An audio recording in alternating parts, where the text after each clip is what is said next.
Assalamualaikum warahmatullahi wabarakatuh. Waalaikumsalam warahmatullahi wabarakatuh. Alhamdulillahirabbil alamin wassalatu wassalamu ala asyrofil mursalin sayyidina Maulana Muhammadin wa ala alihi wa sahbihi ajmain amma ba'du.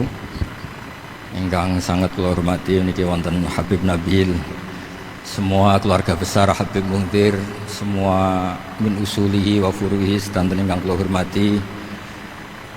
Ingkang terhormat Habib Ahmad Bahar, Habib Ja'far Al-Attas, jadi wonten Profesor Naziruddin, wonten Pak Muzani, wonten Mas Nusron dan ingkang kula hormati. Saya akan cerita yang ilmiah. Saya terima kasih tadi sama Habib Abdullah bin Ja'far sama Ustadz Hasan Saifur Rijal. Begini, kenapa saya banyak dikutip para narasumber? Karena saya ini jenis kiai yang otoritatif. Jadi saya ini karena nggak menteri, sehingga kalau belajar itu serius sekali. Ya alhamdulillah ini ada Pak Muzani, orang yang bisa ngelantik seseorang jadi presiden, masih punya utang satu, bisa nggak ngelantik kita jadi ahli surga. Begini kalau cerita ilmiah, nanti saya baca hadisnya. Ada kelebihan kita jadi manusia itu justru karena ketidaktahuan kita. Kita tentu hingga detik ini tidak melihat surga langsung, tidak melihat neraka langsung, apalagi melihat Allah Subhanahu wa Ta'ala. Tapi selalu ada teori, dan ini dibenarkan oleh semua ulama karena ini nas itu mansuh. Dan itu diantara kelebihan Rasulullah SAW adalah diutus kafatan linnas, untuk semua orang. Sehingga ada orang ditanya, dengan apa kamu tahu kalau Tuhan itu satu? Orang ini dengan enteng menjawab, innal isnaini, angka 2, 3, 4 dan seterusnya, nisbatu dzalika ilal wahid nisbatul far'i ilal asli. Jadi segampang itu nerangkan ayat qul huwallahu ahad, Allah itu satu. Karena angka itu 2, 3 sampai 1 miliar 1 triliun, nisbatu dzalika ilal wahid nisbatul far'i ilal asli. Semua itu asal usulnya satu. Begitu juga begitu gampangnya Syekh Nawawi Al-Bantani menerangkan kenapa bismillah itu dimulai ba. Huruf hijaiyah kan alif, tapi kalau bismillah dimulai dari satu ba. Ba itu ada titik satu. Anda gambar kambing, gambar apa saja, gambar Anda entah baik entah jelek, itu tetap dimulai satu titik. Nah satu titik ini disebut nuqtatil wujud, asal usul wujud. Sebab itu kitab I'anatul Thalibin, tadi Habib Nabil cerita sanad-sanadnya Mbah Mun. Sebetulnya kalau boleh angkuh, yang berhak cerita itu saya, karena kitabnya milik saya. Tapi beliau tak kasih terus cerita, ya alhamdulillah. Ada penyambungnya gitu. Nanti tak kasih lagi beliau. Ya memang yang paling berat beliau karena turunannya itu. Tapi kitabnya dari saya, jadi ya satu-satu loh. Kitab I'anatul Thalibin itu dikarang oleh ulama top, namanya Sayyid Abi Bakar Sato. Beliau punya murid yang sangat terkenal di Indonesia, namanya Syekh Mahfud At-Turmusi. Syekh Mahfud ini punya murid, diantaranya yang paling terkenal tentu Mbah Hashim sama Mbah Ahmad Dahlan, pendiri Muhammadiyah. Jadi kemudian kitab I'anah ini populer sekali untuk menerangkan fikih-fikih di Indonesia. Termasuk cerita bahwa wujubul jihad itu wujubul wasail lal maqasid. Jadi jihad itu wajib, itu wujubul wasail lal maqasid. Saya mencari di sarah. Sekiranya dakwah itu bisa tidak dengan jihad, dengan pengajian kayak Majelis Rasulullah, kayak Majelis Nurul Mustafa, kayak kiai-kiai kampung, itu sudah cukup karena sudah isolul maksud, orang sudah menjadi kenal Allah Subhanahu wa Ta'ala. Sebab itu ketika Sayyidina Ali diutus di beberapa peristiwa termasuk di Khaybar, Sayyidina Ali didhawuhi la ayyahdiyawu bika rajulan wahidan khairan laka min humrin na'am. Ada satu saja yang Islam karena kamu itu lebih baik daripada kemenangan. Nah, kemudian ini supaya otoritatif menghormati masjid ini, Masjid Istiqlal, masjid yang luar biasa bersejarah. Saya baca keterbatasan kita, tapi ini menjadi kelebihan. Ini hadis di Shahihul Bukhari. Nanti sebagai cirinya saya tinggal supaya ini tadi otoritatif tadi, supaya semuanya pakai sanad. Ini hadis dari Shahihul Bukhari, sehingga Anda tidak perlu tanya ini sahih apa enggak, karena ini di Sahih Bukhari ikutnya nomor hadisnya itu 6408. Monggo kalau mau dihafal. Biasanya jenengan kan hanya apa Arba'in Nawawiyah, ini hadis ini nomor 6408. Ada keterbatasan yang akhirnya menjadi kelebihan kita, yaitu kita tidak tahu Allah Subhanahu wa taala. Suatu saat para malaikat ditanya, apakah mereka yang membaca tasbih di sini misalnya di Istiqlal ini ngerti saya, kata Allah. Kata malaikat, tidak tahu. Fayaqulu hal ra'auni. Qal fayaqulu la wallah ma ra'auka. Qal fayaqulu kaifa la ra'auni. Yaquluna asyadda laka ibadatan wa asyadda laka tamjidan wa aktsara laka tasbihan.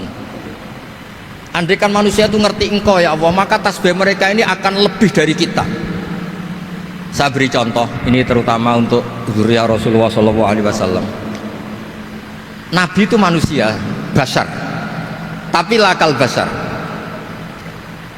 Nabi ketika muji Allah Subhanahu wa taala ini supaya kalau sholat jangan hayati.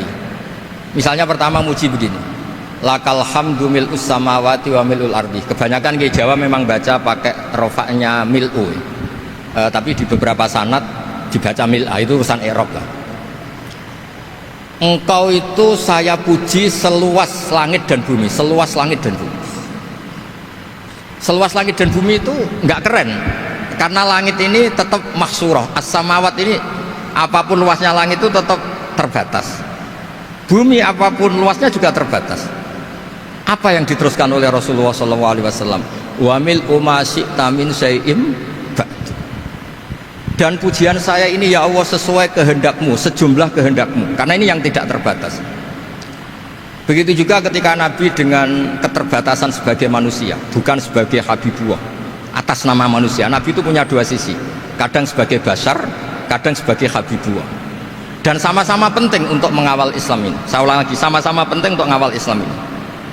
Ketika Nabi sebagai basar ngendikan begini, la nuhsi Allahumma lakal hamdu hamda yuwafi ni'amaka, misalnya pakai mukhatab, wa yukafi umazidak. Saya memuji engkau ya Allah dengan pujian yang sesuai jumlah nikmatmu, wa yukafi umazidak, dan bisa berserasian dengan tambahan-tambahan nikmatmu. Tapi apapun luasnya nikmat itu terbatas, sehingga Nabi nambahi, la ukhsi thana'an alita anta kama atneta ala nafsik. Saya muji ini tidak terhitung, sama sejumlah pujian yang engkau lakukan. La ukhsi atau la nukhsi thana'an alika anta kama atneta ala nafsik. Sehingga ini kreasi-kreasi Bani Adam yang malaikat itu tidak bisa. Saya ulang lagi, ini kreasi-kreasi Bani Adam yang bakat malaikat itu tidak bisa. Ini saya baca di kitab Fathul Bari, ini sarahnya kitab Bukhari. Kata Imam, ini saya ulang lagi, ini kata Imam Ibnu Hajar al-Asqalani, pensarah terbaik Bukhari. Jadi Sahihul Bukhari itu punya sarah paling terkenal namanya Fathul Bari. Itu gurunya Syekh Zakaria Al-Ansari. Syekh Zakaria itu dikenal sebagai Syekhul Islam. Itu berkahnya punya guru alim banget, kereng. Ibnu Hajar al-Asqalani itu kereng itu keras. Kalau muridnya tidak bisa itu keras sekali, tapi urusan ngaji saja. Terus punya murid itu pinter sekali, namanya Ibnu Hajar al-Haytami. Jadi beliau kalau mau ngaji ya susah, karena gurunya itu alim, nyuruh baca.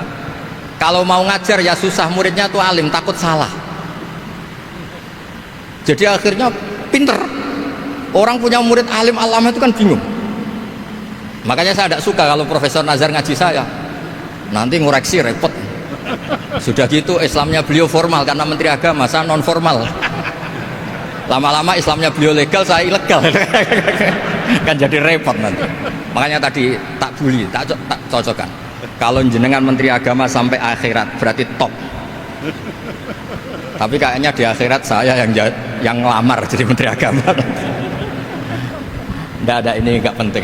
Ini hanya gejolokan saja supaya kelihatan bahwa menteri pun juga warga Indonesia.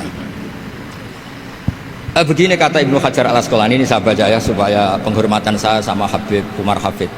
Saya ini baca kitab beliau khatam serius, namanya Taujihun Nabi li Mardoti Bari, yang ditulis oleh Ustadz Fahmi bin Ali bin Ubaidun. Saya baca banyak, termasuk ketika beliau punya manhaj yang tidak populer, kata beliau, fala buddha antuwattina nafsaka ala annana khudamatu hadal kaun. Kamu harus yakin bahwa tugas kiai, tugas ulama itu khudamatu hadal kaun, mengkhidmati semua alam raya ini. Dan jangan pernah putus asa, misalnya melihat non muslim terus kamu putus asa, ini non muslim enggak. Bisa saja suatu saat rubbama aslama fakhasuna islamu, bisa saja dia Islam fakhasuna Islam. Nah, ini wirasah nabawiyah, karena dulu Nabi ketika dari kampung Abdi Yalil dan disakiti, malaikat Jibal itu usul supaya kampung itu dihabisi, kata Nabi apa? La bal arju ayukhrijawah min aslabihim ma ya'budu wa la yusyriku bihi syai'an. Bisa saja bapaknya masih kafir, anaknya Islam, cucu-cucunya apa? Islam. Kayak apa Nabi itu, rojaknya Masya Allah.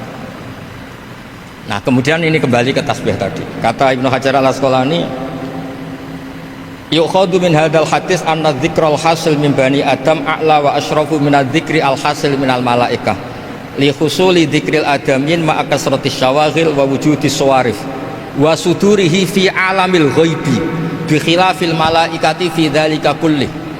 Jadi kita ini nggak melihat Allah langsung, nggak melihat surga langsung, nggak melihat neraka langsung, tapi cara kita zikir wis nak wedi neraka yo nuwangis tenan, padahal yo ora mesti mlebu neraka, lha nuwangis tenanan. Kayak apa iman kita? Nah, iman seperti ini sesuai kriteria awal sing dikersakno Allah, alladzina yu'minuna bil ghaib. Maka andekan saya ini kok dikasih mukasyafah sama Allah untuk melihat surga, saya milih nggak melihat supaya ngikuti yang tetap gaib. Nanti kalau saya melihat langsung kemudian iman, kata Allah, akeh tunggalih aku iman mau melihat itu. Jadi kadang-kadang keterbatasan kita ini penting. Makanya masyhur Nabi pernah ngendikan, tuba liman ro'ani wa amanabi, tapi wa tuba liman lam yaroni wa amanabi. Kalau orang melihat saya kemudian iman itu biasa. Ini orang zaman akhir tidak melihat saya tapi iman. Kadang-kadang itu nggak lewat Habib yang ganteng itu, enggak, lewat Mudin. Mudin di kampung rapati di duit, ini mulang tauhid ya mandi. Islam itu digawa Habib ya mandi, digawa menteri ya mandi, digawa Mudin ya mandi. Karena Islam itu kafatal, napa kafatal. Nah yang nggak dipunyai malaikat adalah tadi seperti cerita saya tentang Imam Amudi. Segampang itu. Makanya di tradisi pondoknya Mbah Maimun itu ada tradisi qaddimid dirayah ala riwayah. Logika riwayat itu penting karena itu menjadi nyaman. Ya kayak tadi, Allah itu satu. Ketika kita berpikir angka 2, 3 sampai sekian miliar, sekian triliun, nisbatu dzalika ilal wahid, nisbatul far'i ilal asli. Semua itu dibanding angka 1 adalah cabang. Gambar kayak apa ruwetnya, dinisbatkan asal usulnya mesti satu nuktoh, yaitu satu titik. Nah satu titik ini kata pengarang Yanatul Thalibin, bi kana makana wa bi yakunu maya. Nah kemudian terakhir ini nggak boleh lama-lama. Kalau lama-lama nanti sampean pinternya nyanyi saya. Jadi sudah. Tapi nggak apa-apa lah. Saya ini termasuk kiai yang sudah diundang. Ini termasuk Pak MPR, nggak boleh undang saya. Pak Nusron apalagi nggak boleh. Itu kalau di kampung sama saya hormat, kalau di sini kok kayak menteri gitu. Menteri betul tapi. Lah gurunya dia itu teman saya gitu. Jadi tanya ini kalau nggak percaya. Makanya kalau sama saya beliau cium tangan, saya sebetulnya ya nggak siap dicium tangan menteri, itu nggak siap. Apalagi dihormati Pak Nazar, nggak siap. Nanti dikira minta haji malah repot. repot. Saya ini tadi bisik-bisik itu urusannya ilmu tasawuf, ya ada urusannya dengan haji. Nah, cocokan. Kenapa beliau suka ilmu tasawuf? Saya kan sering lihat beliau ceramah di TV. Katanya obat Gus obat. Orang kalau belajar tasawuf kan kepenak itu. Kayak wis ahli swarga kan kepenak di tasawuf itu kan mang. Sekarang saya cerita tentang ini karena bidang yang saya tekuni. Ada kitab tentang ulumul Quran namanya Al-Mufradat fi Gharibil Quran. Dikarang oleh Ar-Raghib Al-Asfihani. Ini kitab luar biasa. Di situ hanya cerita lafat-lafat per kata. Saya tadi sebelum kesini ngajar dulu di pondoknya Beki, Baitul Qurannya Pak Kures. Karena memang saya termasuk pengajar di sana. Artinya kalau saya sering ke situ, jangan iri. Memang saya termasuk pengajar di sana. Termasuk pengajar yang keren maksudnya. Keren itu artinya pakai referensi, bukan asal. Begini kata kitab itu. Rasulullah SAW itu kan punya nama Muhammad, orang yang banyak sikapnya atau semua sikapnya terpuji. Termasuk ketika sebagai manusia, sama kita termasuk ketika sebagai apa? Manusia. Sebagai manusia aja Nabi gak pernah salah. Begini kata kitab itu. Nabi-nabi yang keren-keren itu, sama lihat di ahadits syafa'ah, itu masih egois. Ketika ada haulul mauqif, ada prahara mauqif, itu semua Nabi bilang nafsi, nafsi, nafsi, nafsi. Ketika dimintai syafaat bilang nafsi, nafsi. Tapi Rasulullah SAW itu beliau ngendikan ummati, ummati. Dan beliau ketika dimintai syafaat, kata beliau, sudah, analah, saya bisa memberi syafaat. Kata beliau, fa'akhirru lillahi ta'ala sajidan fayaqulu li ya Muhammad irfa' ra'sak wasal tu'tah wasfa'tu syaffa'. Kayak apa hebatnya Rasulullah SAW? Umumnya para nabi melihat akhirat itu sudah akhir dari semua amal. Itu menurut Nabi Muhammad gak keren. Allah itu gak bisa didikte akhirat. Allah itu Tuhan, tetap yaf'alu ma yasha. Jadi gak bisa misalnya sudah akhirat orang nyuwun sewu terus tanya, ya Rasulullah ini sudah akhirat kok jenengan sujud bareng ini gimana? Ini sudah nggak darul amal tapi ini darul jaza. Tidak bisa. Akhirat nggak bisa dibatasi. Karena akhirat nggak bisa membatasi Allah, Nabi tetap dengan rileksnya minta sama Allah. Fa ahmaduhu bima hamida allamani ya rabbi. Kemudian saat itu saya muji-muji Allah dengan pujian yang luar biasa. Terus kata kitab itu, fa Muhammadun Ahmadu min ghairihi. Makanya beliau punya nama Ahmad. Ahmad itu afal tafdil, bukan fi'il mudhari' waqi' mutakallim. Ini pernah madrasah dulu di Kutsian. Tamat terus. Beliau kalau di rumah hormatnya enggak kayak tadi, lebih dari itu. Tadi di sini pejabat terus. Sembrono kalau di sini itu kenapa itu. Ya tapi enggak apa-apa itu. Tadi sudah dipuji, akhlaknya baik, apa-apa baik, alhamdulillah. Fa Muhammadun Ahmadu min ghairihi. Ketika para nabi gak bisa muji Allah di mahsyar, bahkan mereka itu nyuwun sewu egois, hanya mikir diri sendiri, nafsi-nafsi. Rasulullah Muhammad ini punya nyali untuk muji Allah dan tetap mengajukan permohonan apa? Disebut fa Muhammadun Ahmadu min ghairihi. Sampeyan lihat di Bukhari, di Muslim. Fa Ahmadu fi mahamida allamaniha rabbi. Tetap muji-muji Allah. Bukti bahwa teori saya benar dan otoritatif adalah yang nggak bisa hilang di surga itu juga wiridan. Ketika kita masuk surga, apa kita kegiatannya? Da'wahum fiha subhanakallahumma wa tahiyyatuhum fiha salam wa akhiru da'wahum alhamdulillahi rabbil alamin. Nah, kemudian ini juga yang terus kemudian dinyatakan al-baqiyatus sholihat. Ini kalimat-kalimat yang abadi. Karena apa? Di dunia ya kita bilang subhanallah alhamdulillah, di akhirat dia bilang subhanallah. Kayak apa kerennya kita sebagai Bani Adam. Nah, makanya disebut alladzina yu'minuna bil ghaibi. Wong tidak melihat Allah, tidak melihat surga, tidak melihat neraka, tapi iman kita ini kayak iman sing musyahadah. Iman sing hakul yakin, ainul yakin. Kenapa demikian? Ya karena tadi kita diajari terus menerus oleh Rasulullah SAW. Yang terakhir saya cerita mukjizat. Ini juga terkait dengan betapa mudahnya hadat din ini di logika, dicerna. Kata Rasulullah SAW, sabda Nabi di hadis, saya ulang lagi ini hadis sahih di bab awal Fadailul Quran di Sahihul Bukhari. Dicek kalau gak percaya dicek. Ma minal anbiya'i nabiyyun illa u'tiya minal ayati ma misluhu amana alaihil bashar. Wa innama kana alladzi utitu wahyan auhahu wa ilayya fa arju an akuna aktsarahum tabi'an yaumal qiyamah. Enggak ada nabi kemudian kecuali dikasih wahyu, dikasih mukjizat. Dan mukjizat ini dahsyat sehingga orang itu dipaksa iman. Kayak Nabi Soleh, ada unta besar keluar dari batu. Nabi Musa punya tongkat dipukulkan ke Laut Merah langsung menyibak jadi daratan.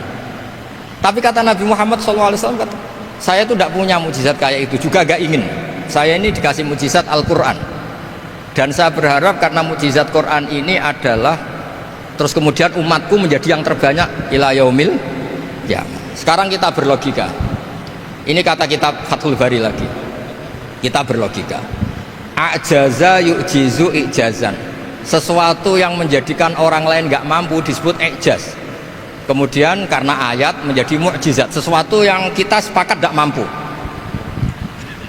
Nah kalau itu masalahnya, tongkat dipukulkan laut kemudian menjadi kering, kita mampu enggak? Enggak kan? Tapi pertanyaannya, Anda bikin nyamuk mampu enggak? Enggak kan? Anda bikin sapi, bikin unta mampu enggak? Enggak kan? Makanya Nabi Muhammad SAW cukup, sudahlah kamu itu manusia, bahkan sekedar menciptakan lalat itu tidak bisa. Inna wuhala yastahi ayyadriba masalam ma'ba'udatan. Kemudian mukjizat ini sama Nabi dicontohkan hal-hal yang keseharian kita. Wa min ayatihil lailu wan naharu wasyamsu wal qamar. Sekarang peristiwa laut dibelah Nabi Musa dengan matahari yang nggak pernah turun mesin, itu keren mana coba? Keren matahari yang nggak pernah turun mesin. Terus kata Ibnu Hajar al-Asqalani, li'annal mu'jizat al-madiyah kanat khisyatan tusyahadu bil absor kana qati soleh wa asa Musa wa mu'jizatul Qur'an tusyahadu bil basirah fakana man yattabi'uhu atau yatba'uhu li ajliha aksar fa innal ladhi yusyahadu bil absor yang qaridu bingkiradi musyahidihi wal ladhi yusyahadu bil basirah bakin. Ya saya ulang lagi, bakin. Ya, bagian terus disaksikan orang sing ja'a badal awali mustamirran. Begini logikanya. Mukjizat kayak nakoti soleh atau Asa Musa yang terkenal. Saya andaikan jadi umatnya Nabi Musa terus dikasih tongkat itu, terus bisa apa coba? Ketika kita punya utang disuruh nyaur, ya nggak bisa dipakai jaminan kan. Sudah gitu orang tanya ini asli apa enggak?